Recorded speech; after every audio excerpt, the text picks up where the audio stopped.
The latest Commonwealth modelling shows that states like New South Wales, Victoria and Queensland would make hundreds of millions of dollars in extra GST revenue if vapes were legalised and taxed. New South Wales would rake in the most at more than $836 million over the next 4 years. It comes after a Redbridge poll revealed overwhelming support for the regulation of vapes, as opposed to the prescription-based model being implemented by the federal government, and that's amongst people who voted for Labor at the 2022 election. Joining me live is Nationals leader David Littleproud. David, thanks for joining us. New South Wales has been complaining a lot about a lack of GST distribution. Is this a way it can improve its budget's bottom line? Well, we find all the states do around wanting more money, but I think it's not just the GST, it's the excise. Only about 8% of Australians who vape at the moment have a prescription. It's a prohibition model that hasn't worked, and we're the ones that put that in place when we were in government, and we got it wrong.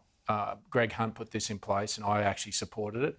I don't contest the science around both vapes and nicotine and cigarettes being bad for you, but where we need to go is a regulatory model that has worked in protecting particularly children and making sure that we protect the community from these organised crime gangs who are collecting effectively the GST and the excise that Australian taxpayers should, that could go to things like education on the risks of vaping and having cigarettes, as well as regional health in particular. That's what the Nationals have had a long-held position. We hope that the rest of the Parliament will come with us. But while the government has good intentions and great intent, we want to slowly get rid of this as quickly as we can.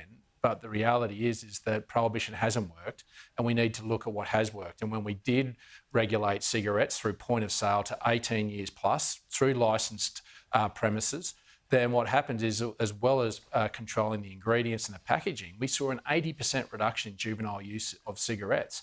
And then you collect that GST, you collect that excise, and you can put that back into society in a productive way. That's the policy the Nationals believe in. That's the one that we'll prosecute, and hopefully the other parties here in Canberra will come with us.